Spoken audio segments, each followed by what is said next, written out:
Welcome back दोस्तों। आज मैं आई सॉ द डेविल नामक मूवी को एक्सप्लेन करने जा रही हूँ, जो कि एक विलन मूवी की ओरिजिनल वर्जन है। एंड ट्रस्ट मी गाइज, ये मूवी देखने के बाद आपको एक विलन काफ़ी बचकाना लगेगा। मूवी की शुरुआत होती है और हम देख सकते हैं कि सुनसान रोड पे एक कार चल रही है, पर वो कार रोड के साइड पे रुक जाती है क्योंकि उस गाड़ी का टायर पंचर हो जाता है। और हम देखते हैं कि उस गाड़ी में एक औरत होती है जो अपने फियांसे से बात कर रही होती है, जिसका नाम किम सू था। वो अपने फियांसे से बात कर ही रही होती है कि वहाँ एक वैन आके रुकती है, जिससे एक आदमी बाहर आता है और उससे पूछता है कि सब ठीक है या नहीं।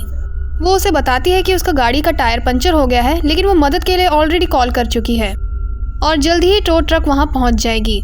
पर वो आदमी कहता है कि इतना हेवीली स्नोफॉल हो रहा है कि उनको आने में वक्त लग सकता है, तो मुझे ही चेक करने दो। ये सुनकर किम सू को काफ़ी हैरानी होती है कि वो ऑलरेडी टो ट्रक को कॉल कर चुकी है, फिर भी वो आदमी उसकी मदद करना चाहता है और वो उसे बताता है कि उसे कुछ गलत लग रहा है। वो अपने फियांसे से कुछ देर बात करने के बाद फ़ोन रख देती है और हम उस आदमी को देखते हैं जो कहता है कि उसका टायर पूरी तरह से डिस्ट्रॉय हो चुका है। वो लड़की गाड़ी के अंदर से ही कहती है कि आपके मदद के लिए बहुत बहुत शुक्रिया, पर टो ट्रक वहाँ जल्द ही पहुँच जाएगी। और वो आदमी उसे काफ़ी क्रीपी वे में देखता है। फिर वो अपने वैन की तरफ चला जाता है, पर वो अपनी गाड़ी को काफ़ी देर तक स्टार्ट ही नहीं करता।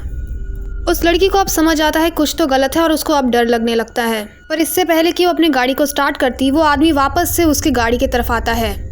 वो गाड़ी के ग्लास को तोड़ देता है और गाड़ी के अंदर आ जाता है और उसको बुरी तरह से इंजोर कर देता है।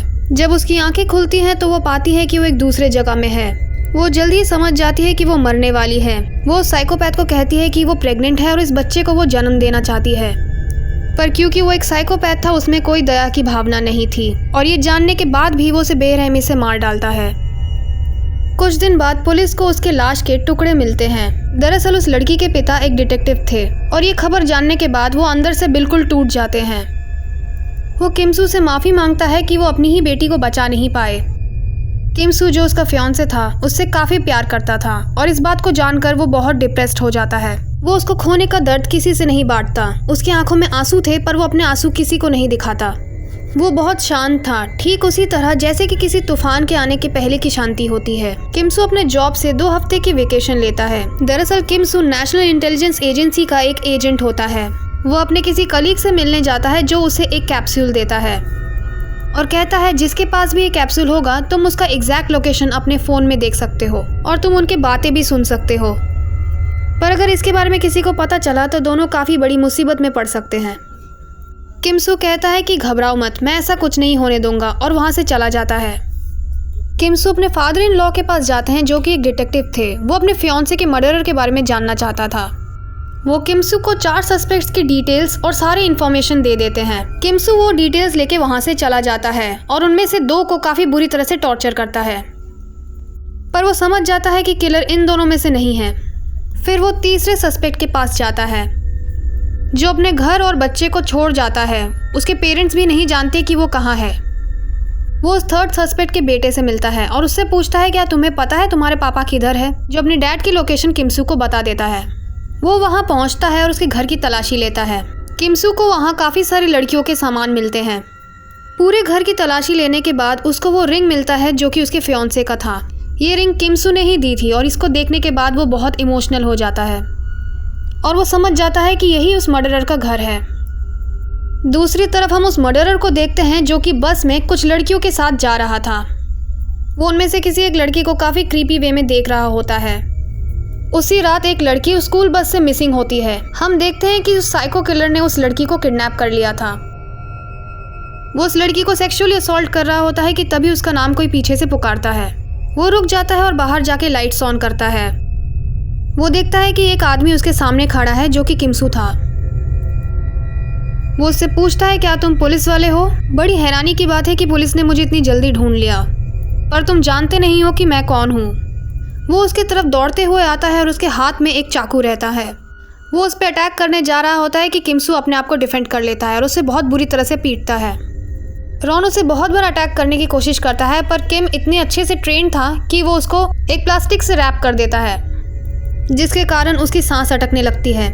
और जब ही रॉन मरने जा रहा होता है वो उसे छोड़ देता है। उसको सामने एक बड़ा पत्थर मिलता है जिससे वो उसे मारने की कोशिश करता है, पर उसे नहीं मारता। किम सू रॉन के मुंह में वो कैप्सूल डाल देता है।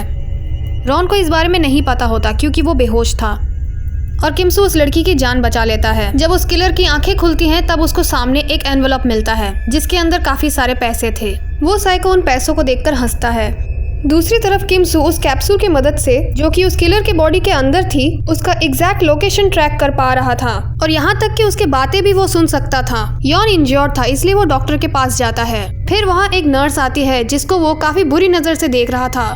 जब वो नर्स किसी दूसरे रूम में चले जाती है यॉन उसका पीछा करते हुए वहाँ चला आता है और दरवाजे को लॉक कर देता है। वो नर्स काफी घबरा जाती है और वो रिक्वेस्ट करती है कि वो उसको वहाँ से जाने दे, पर यॉन में कोई इमोशंस नहीं थी। वो इंसान के खाल में एक जानवर था।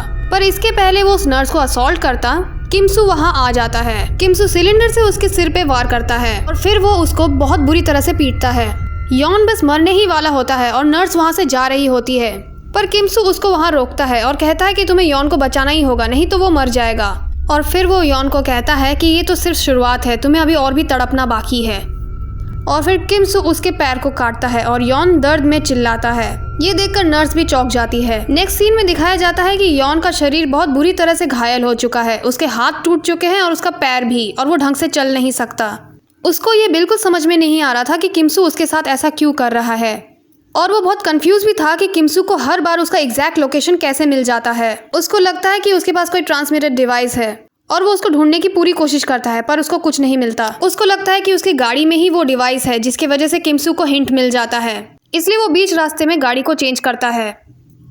वो अपने किसी दोस्त के घर गया हुआ होता है और कहता है कि कैसे एक आदमी उसको टॉर्चर कर रहा है और उसको समझ नहीं आ रहा वो ऐसा क्यों कर रहा है।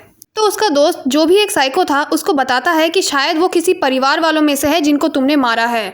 यॉन सोचने लगता है कि ये आदमी कौन हो सकता है, और फिर उसको याद आता है कि किमसू के फिंगर में एक रिंग थी और उसको ये भी याद आ जाता है कि ये रिंग किसकी थी। अब उसको समझ में आ जाता है कि किमसू उसके साथ ऐसा क्यों कर रहा है।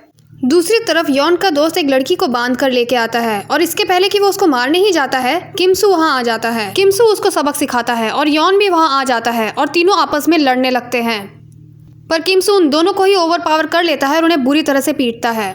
दूसरी सुबह पुलिस वहाँ आती है और उनको अरेस्ट कर लेती है, पर क्योंकि वो लोग बहुत इंजर्ड थे इसलिए पहले उनको हॉस्पिटल लेके जाया जाता है। किमसू भी इंजर्ड था और फिर उसका दोस्त उससे मिलने आता है और उसको कहता है कि तुम उसको इतना क्यों सबक सिखा रहे हो, उसको पुलिस के हवाले कर दो।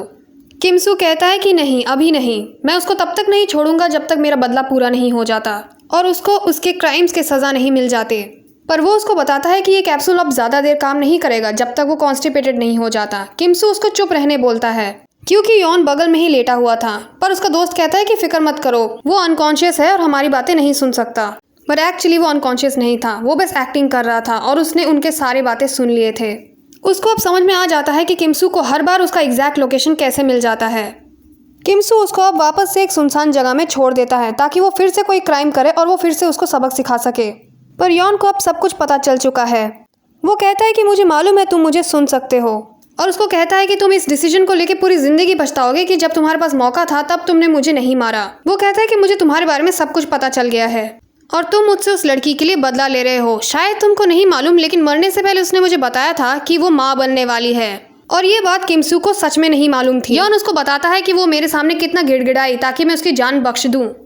यॉन फिर किसी केमिस्ट के पास जाता है और कुछ मेडिसिन लेता है ताकि उसको लूज मोशंस हो, और फिर वो उस कैप्सूल को अपने बॉडी से निकाल लेता है। जब किमसू वहाँ आता है तब तक यॉन वहाँ से निकल चुका था। अब उसका लोकेशन किमसू को बिल्कुल नहीं मालूम। फिर किमसू उसके दोस्त के पास जाता है और उससे पूछता है कि यॉन कहाँ हो सकता है। वो बताता है कि तुम यॉन को बिल्कुल नहीं पहचानते कि वो कितना खतरनाक है। वो अब उस लड़की के पूरे परिवार को मार डालेगा ताकि तुम जिंदगी भर पछताते रहो। किमसू उस हॉस्पिटल से निकलता है और उसको उसके कलीग का एक कॉल आता है। उसका कलीग उसको ये बताता है कि यॉन ने उसको फ़ोन किया था और कहता है कि एक काम करने के बाद वो सरेंडर कर लेगा। किमसू उसका लोकेशन मांगता है, लेकिन जब उसको उसका लोकेशन पता चलता है वो बिल्कुल हैरान रह जाता है। वो लोकेशन उसके फियांसे के परिवार की थी। अब किमसू बहुत घबरा जाता है। किमसू समझ जाता है कि वो उसके फियांसे के परिवार को मार देना चाहता है, वो भी स्लोली और पेनफुल डेथ देखकर, क्योंकि वो एक साइको है। पर अनफॉर्चुनेटली किमसू से पहले यॉन वहां पहुंच जाता है और यॉन उसके फियांसे के परिवार को बड़ी ही बेरहमी से मार देता है। उसके डैड, उसके बहन, वो किसी को नहीं छोड़ता और सबको मार देता है। किमसू वहां पहुंचता और ये सब देखकर वो बहुत दुखी हो जाता है और उसको लगता है कि उसने बहुत बड़ी गलती कर दी है। अगर वो उसको पहले ही मार देता तो उसको ये सब नहीं देखना पड़ता। अब यॉन पुलिस को फ़ोन करता है और उनके सामने सरेंडर कर देता है। वो उनको अपना एग्जैक्ट लोकेशन दे देता है और सरेंडर इसलिए कर लेता है ताकि किमसू उससे बदला ना ले सके और ज़िंदगी भर पछताए। वो पुलिस का वेट कर रहा होता है, लेकिन इसके पहले कि पुलिस वहाँ आते, किमसू वहाँ आ जाता है और उसको अपडेट करके गाड़ी में ले लेता है और किमसू उसको उसी घर लेके जाता है जहाँ पे उसके फियांसे को उसने मारा था। किमसू अब उसे बुरी तरह से टॉर्चर करता है। यॉन कहता है कि तुम मुझे जान से मार क्यों नहीं देते। किमसू उसे कहता है कि अगर मुझे तुम्हें मारना ही होता तो मैं तुम्हें बहुत पहले ही मार देता। मैं तुम्हें ऐसी मौत देना चाहता हूँ जो बहुत दर्दनाक हो और तुम्हारे आंखों में डर हो, वही मेरा बदला होगा। यॉन दर्द से चिल्लाता है और अपनी ज़िंदगी की भीख मांगता है और कहता है कि मुझे जाने दो। तब किमसू कहता है कि यही लाइन तुमने कई बार सुनी होगी, लेकिन तुमने उन्हें जान से नहीं छोड़ा। और फिर वो उससे पूछता है कि अब तुम्हें डर लग रहा है। पर तभी यॉन हंसने लगता है और वो कहता है कि मेरे अंदर डर की कोई फीलिंग्स ही नहीं है। और वो कहता है कि तुम भी ये जानते हो, तुम सब कुछ खो चुके हो। तभी किमसू दरवाज़ा बंद कर देता है और उसके मुंह में एक रोप डाल देता है। दरअसल वो जहाँ बंधा हुआ था उसके डायरेक्ट ऊपर एक ब्लेड थी। अगर वो रोप उसके मुंह से कोई खींचता है तो वो ब्लेड उसके ऊपर गिर जाएगी और वो वहीं मर जाएगा। और उस रोप का दूसरा हिस्सा दरवाजे से बंधा हुआ होता है, यानी कि अगर कोई दरवाज़ा खोलता है तो वो ब्लेड उसके ऊपर गिर जाएगी। किमसू ये सब कुछ सेट करके बाहर निकल जाता है। जब वो बाहर निकलता है तब पीछे से एक टैक्सी आ रही होती है। उस टैक्सी से यॉन के बेटे और उसकी फैमिली निकलती है। यॉन कहता है कि मैं जिंदा बच जाऊंगा, मुझे किसी चीज़ का डर नहीं लगता। दरअसल किमसू ने उसके अंदर कैप्सूल डाल दी थी, इसलिए वो फिर से सब कुछ सुन सकता था। फिर यॉन को पता चल जाता है कि उसकी फैमिली उसका बाहर इंतजार कर रही है। वो लोग अंदर आना चाहते थे। यॉन चीख चीख के ये कहना चाहता था कि अंदर मत आना, लेकिन वो कुछ नहीं कह सकता था। उसके फैमिली मेम्बर्स को ये नहीं मालूम था कि दरवाज़ा खोलने से ही उसकी मौत हो जाएगी। ऐसा पहली बार था कि यॉन के चेहरे में एक डर था। वो चिल्ला चिल्ला के कहना चाहता था कि दरवाज़ा मत खोलो, लेकिन उसके फैमिली मेम्बर्स दरवाज़ा खोलते हैं और रोप उसके मुंह से निकल जाती है और उसकी वहीं पे मौत हो जाती है। किमसू उसका डर और दर्द दोनों सुन सकता था। जब यॉन मर जाता है तब किमसू भी रोता है। उसका बदला आखिरकार पूरा हो चुका था, लेकिन अब वो सब कुछ खो चुका है। मूवी यहीं खत्म हो जाती है। तो ये थी कहानी आई सॉ द डेविल की। मिलते हैं अगले वीडियो में एंड थैंक्स फॉर वॉचिंग।